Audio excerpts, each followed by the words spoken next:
Hello everyone, this is Irena Muco. I, along with my team members from Group 3, George Mourtos, Daniel Morrison, Matthew McGowan, will be giving our oral briefing presentation on orientation reform at Wayne State University today. Before we move on to the rest of the presentation, we'd like to go over an overview. So first I'll be going and I will be introducing the team as well as the project. Next will be George Mourtos, and he'll be introducing us to the current orientation model at Wayne State, as well as the research that he conducted and the problems that he found. Next we'll go on to Matthew, which will provide us with some research, solutions, and recommendations for problem 1.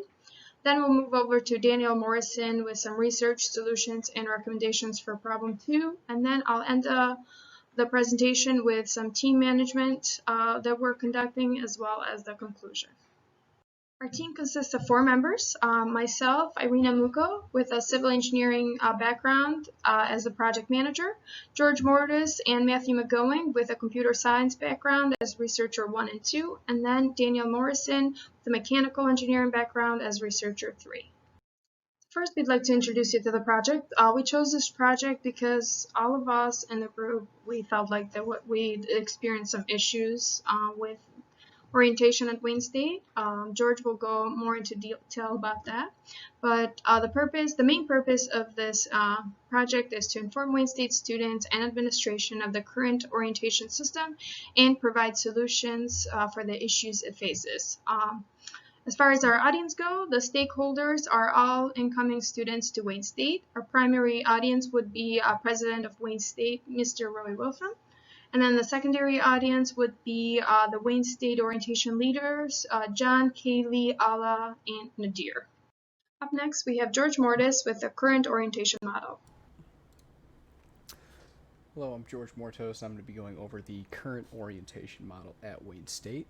A little bit of a forecast. We are going to be touching on the current model, the research I performed, our criteria chart, and the problems found after research. So the current orientation is that Wayne State's orientation is just, it's very generalized, and students don't have the opportunity to properly network with their peers. The time spent during orientation isn't allowing students to become acclimated to their new surroundings at Wayne, and the resources used by students are not showcased as they should be.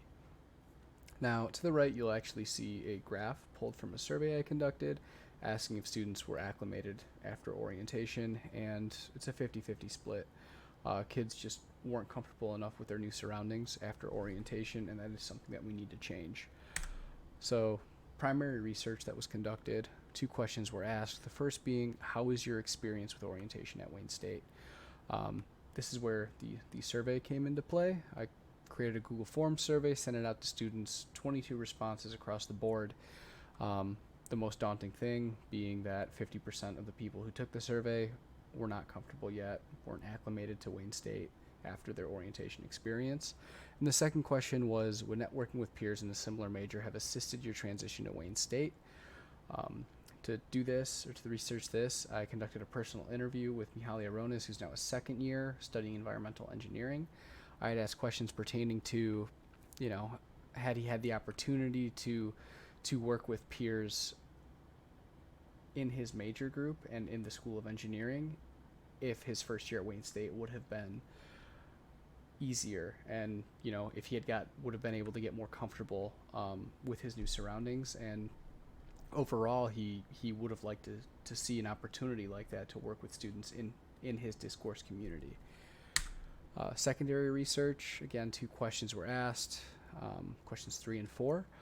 So the first being, what is the benefit to having successful orientation? The article I found touches on how orientation is the stepping stone before college actually begins, and having a poor experience at orientation does not set you up for success like having a satisfactory one would, which is why we do need to implement some change here.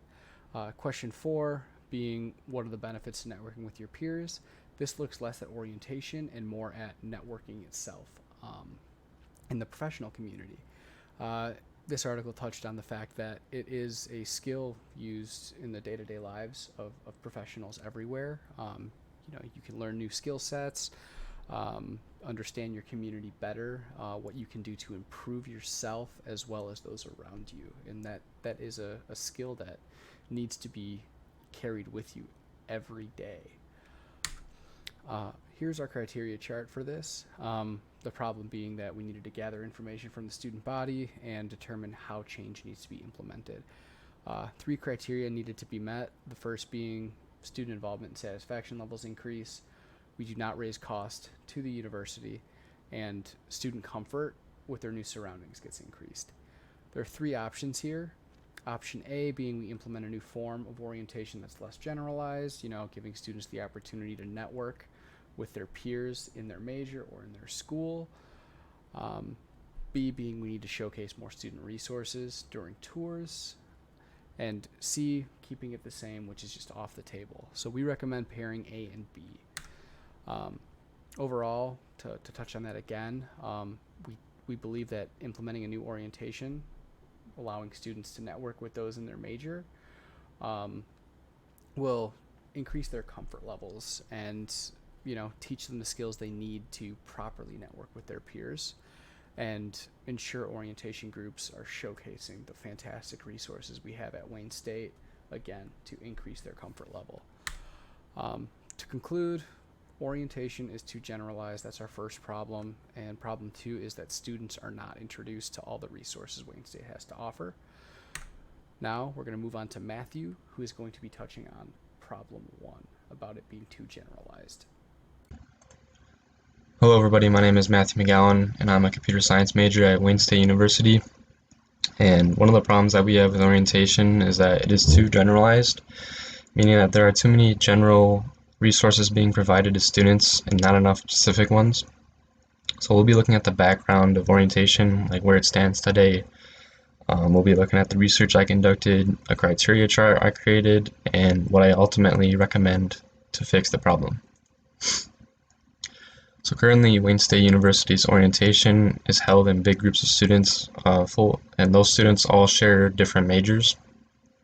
So it doesn't focus on making it more based off their majors. And students are not being taken to locations on campus during orientation that could be important for their major. So for the primary research I conducted, I did 2 interviews, and the first person I interviewed was a student at Wayne State University. His name is Alec Knapp. So I asked him, how would students going to Wayne State University feel if they were placed into groups with others going into the same major for orientation? And he said he would feel more inclined to speak with other students because he would know that they all share the same major. So it would give him something to talk about with other students. And for the second interview I did, I interviewed Nicholas Smitty, who was also a student at Wayne State.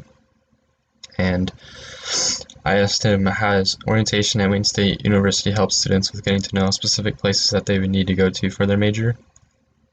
And he said because he was in big groups, he wasn't taken to all the places that would benefit for his major, but he was taken to the College of Engineering.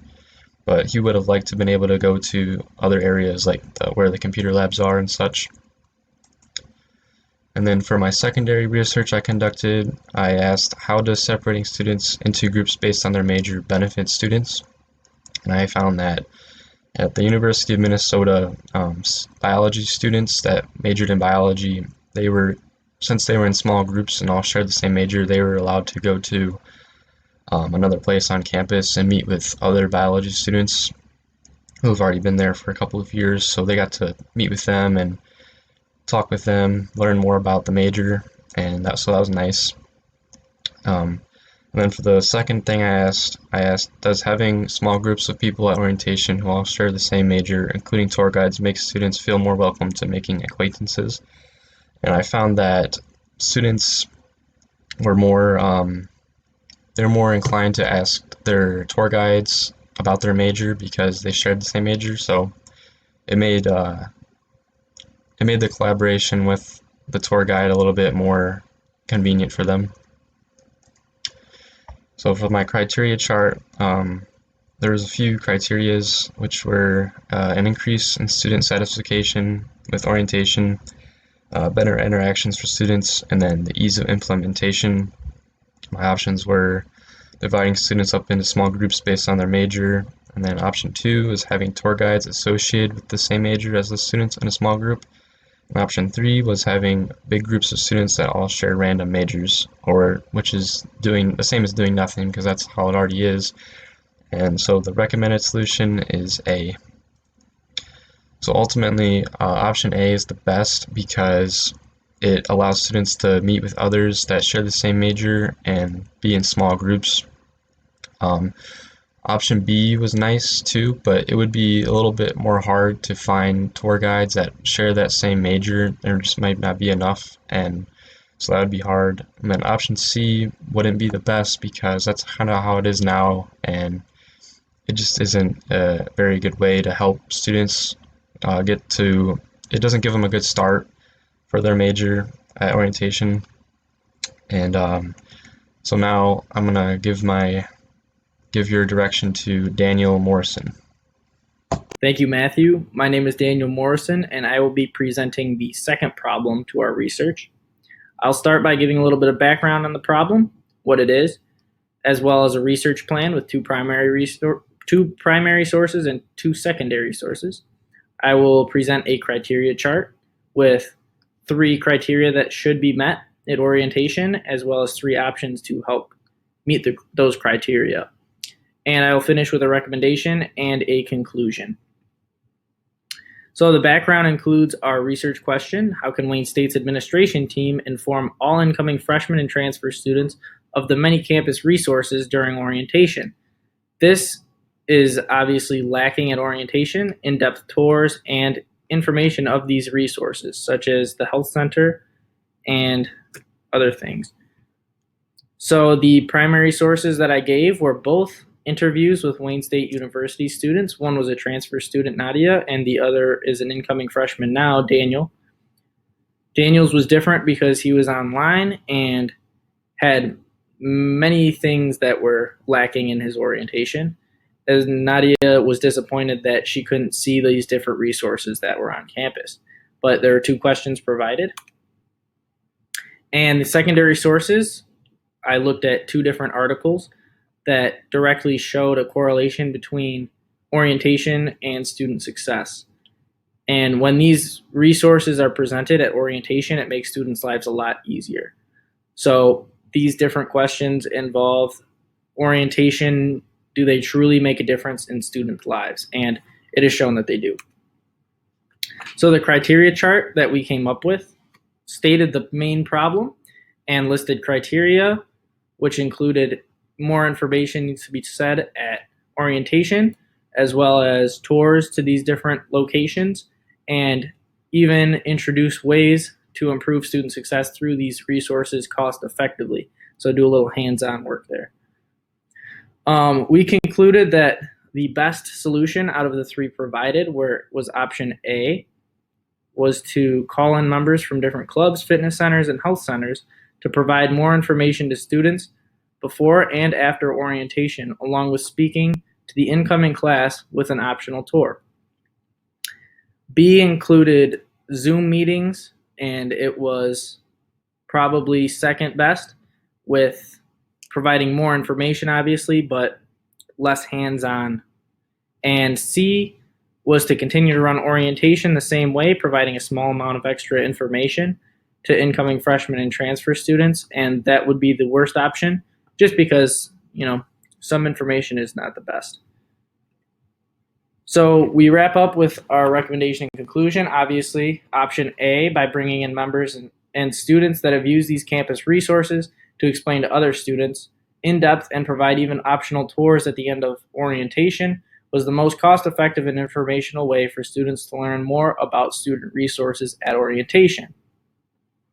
So after conducting the different in-depth research and interviews with Wayne State students, we can conclude that there is not enough information given to students at orientation about campus resources and student centers that Wayne State has to offer, and there needs to be a change. Up next is Irena, and she is going to talk about team management and project conclusion for this topic. Thank you.